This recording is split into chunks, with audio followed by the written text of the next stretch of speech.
Hello అస్సలాము అలైకుం friends, welcome back to our channel Nasrus kitchen. ఈరోజు మన వీడియోలోకి వచ్చేసి పిల్లల లంచ్ బాక్స్లోకైనా అలాగే హస్బెండ్ లంచ్ బాక్స్లోకైనా సింపుల్గా ప్రిపేర్ చేసుకునే సాంబార్ రైస్ని ఎలా ప్రిపేర్ చేసుకోవాలో మీకు ఈ వీడియోలో చూపించబోతున్నాను. చాలా రుచిగా ఉంటుంది ఫ్రెండ్స్, అలాగే హెల్దీ కూడా.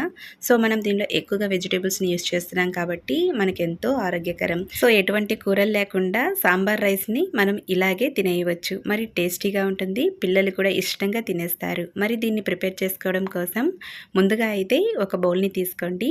దీనిలో 1 గ్లాసు వరకు బియ్యాన్ని యాడ్ చేసుకోవాలి. సో నేను ఈ విధంగా ఒక చిన్న గ్లాస్తో బియ్యంని తీసుకున్నాను. అదేవిధంగా 1 గ్లాసు బియ్యానికి అర గ్లాసు వరకు కందిపప్పుని యాడ్ చేసుకోవాలి. అలాగే 1 టేబుల్ స్పూన్ వరకు పెసరపప్పుని యాడ్ చేసుకోవాలి. దీన్ని మనము 2-3 సార్లు బాగా కడిగి తీసుకోవాలి. ఇలా మనం దీన్ని బాగా కడిగి తీసుకున్న తర్వాత కొన్ని నీళ్ళను కూడా యాడ్ చేసుకొని అరగంట వరకు దీన్ని నానబెట్టుకోవాలి. ఇప్పుడు ఒక చిన్న బౌల్లోకి ఒక చిన్న నిమ్మకాయ సైజ్ అంతా చింతపండుని తీసుకోండి. కొద్దిగా నీళ్ళని యాడ్ చేసుకుని నానబెట్టుకోవాలి. ఇప్పుడు మనం ఒక ప్రెషర్ కుక్కర్ని తీసుకోవాలి. దీనిలో మనము నానబెట్టుకున్న బియ్యం పప్పుని ఇలాగా యాడ్ చేసుకోవాలి. సో ఈ విధంగా యాడ్ చేసుకున్న తర్వాత ఇప్పుడు దీనిలోకి మనము వెజిటేబుల్స్ని యాడ్ చేసుకోవాలి. ముందుగా అయితే ఇక్కడ మీడియం సైజు ఉల్లిపాయ ముక్కల్ని యాడ్ చేసుకోవాలి. అలాగే ఒక మీడియం సైజు టమోటా ముక్కల్ని కూడా యాడ్ చేసుకోవాలి. అలాగే ఇప్పుడు దీనిలో మనము కొన్ని క్యారెట్ ముక్కలు, అలాగే 2 బీన్స్ అంటే చిన్నగా కట్ చేసుకున్నవి 2 బీన్స్ని ఈ విధంగా కట్ చేసుకుని తీసుకోవాలి. అలాగే దీనిలో మనము 2 వంకాయలను ఈ విధంగా కట్ చేసి తీసుకోవాలి. సో మరీ పలుచగా కాకుండా కొద్దిగా లావుగా వచ్చే విధంగా కట్ చేసుకోవాలి. అలాగే దీనిలో మనం 8-10 వరకు మునక్కాడలను యాడ్ చేసుకోవాలి. అలాగే పచ్చి బఠానీ ఒక 2 టేబుల్ స్పూన్ల వరకు యాడ్ చేసుకోండి. అలాగే దీనిలో ఒక 2 పచ్చిమిర్చిని యాడ్ చేసుకోవాలి.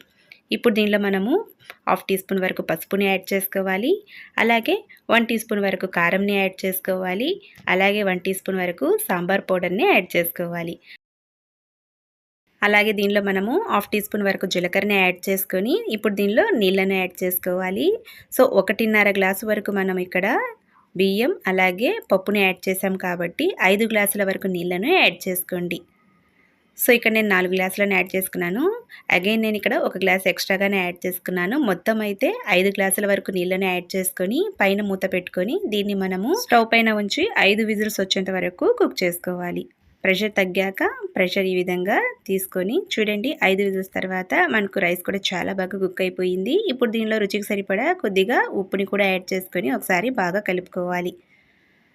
సో చూసారు కదా, మనకు రైస్ కూడా చాలా బాగా కుక్ అయ్యింది. ఇప్పుడు దీనిలో మనము చింతపండు రసాన్ని కొద్దిగా యాడ్ చేసుకోవాలి. ఇప్పుడు ఒకసారి బాగా కలుపుకోవాలి.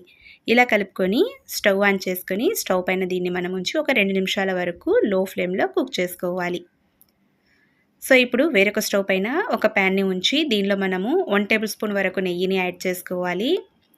ఇప్పుడు దీనిలో మనము 1 టీ స్పూన్ వరకు ఆవాలను యాడ్ చేసుకోవాలి.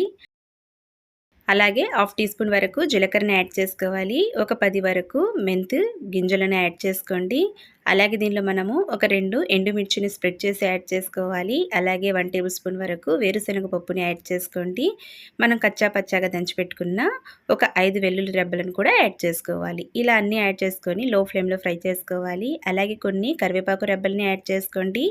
ఒక 15-20 వరకు కాజుని కూడా యాడ్ చేసుకొని లో టు మీడియం ఫ్లేమ్లో ఫ్రై చేసుకోవాలి. ఇలా మనకు కొద్దిగా ఫ్రై అయ్యాక దీనిలో మనం 1/2 టీ స్పూన్ వరకు ఇంగుని యాడ్ చేసుకోవాలి. అలాగే దీనిలో 1/2 టీ స్పూన్ వరకు కారంని యాడ్ చేసుకోవాలి. సో స్పైసీ తగ్గిందనుకుంటే ఇలా మీరు కొద్దిగా కారంని యాడ్ చేసుకొని ఇప్పుడు దీన్ని మనము సాంబార్ రైస్లోకి యాడ్ చేసుకొని ఒకసారి బాగా కలుపుకోండి.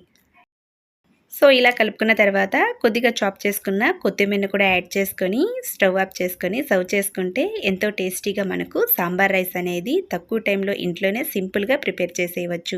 సో చూసారు కదా ఫ్రెండ్స్, ఎలా ప్రిపేర్ చేసుకోవాలో మీరు కూడా ఒకసారి ఈ విధంగా లంచ్ బాక్స్లోకైనా లేకపోతే డిన్నర్లోకైనా దేనిలోకైనా సింపుల్గా మనం ఈ సాంబార్ రైస్ని ప్రిపేర్ చేసేయవచ్చు. టేస్ట్ కూడా చాలా బాగుంటుంది. పిల్లలే కాదు పెద్దలు కూడా ఇష్టంగా తినేస్తారు.